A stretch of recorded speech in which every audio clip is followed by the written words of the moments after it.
So for a very long time, I was trying to do everything in my power to get out of the position that I was in so that I could have some kind of alternate story.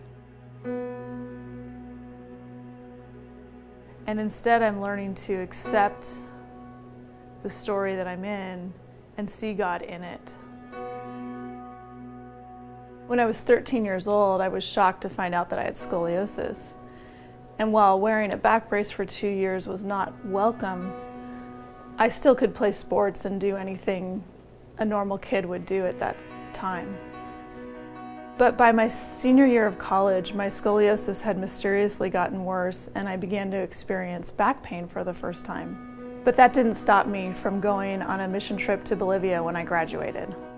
We had a 2-day journey in the back of a pickup truck on very inhospitable roads, and after 12 hours, my back ended up being so bad that I couldn't really do anything when we got to this remote village.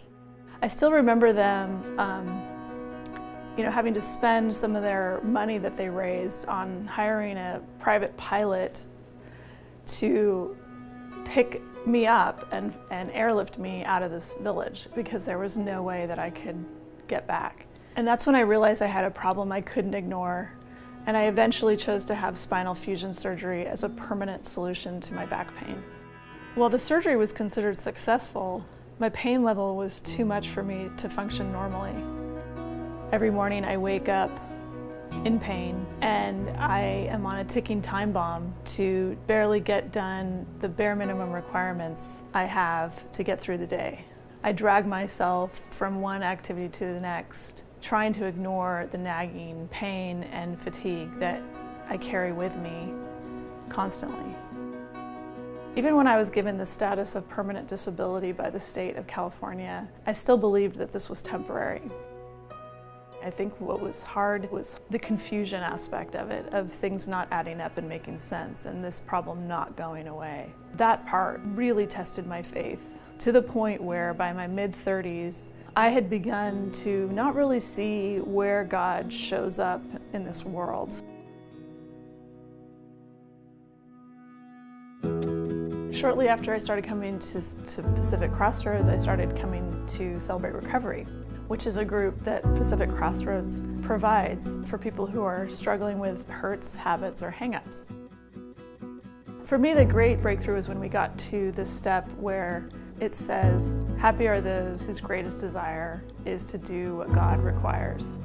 I had to admit that my greatest desire was definitely not to do what God requires. My greatest desire is always to get God to help me get what I want. And I thought to myself, what would it look like if my greatest desire was to do the requirements of my back and to accept that as my calling?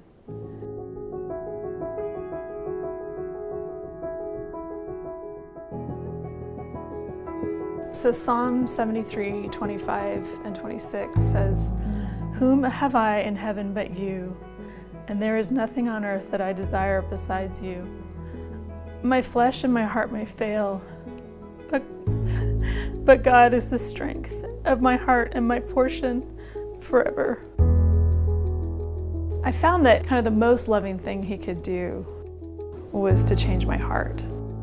While I still hope and pray to be physically healed, I am grateful beyond my wildest dreams for the spiritual healing that I've experienced. And I've been able to tangibly see God more clearly in everything. And there's nothing better than being able to see God and to know Him and to experience intimacy with Him. And I'm so grateful that that's possible.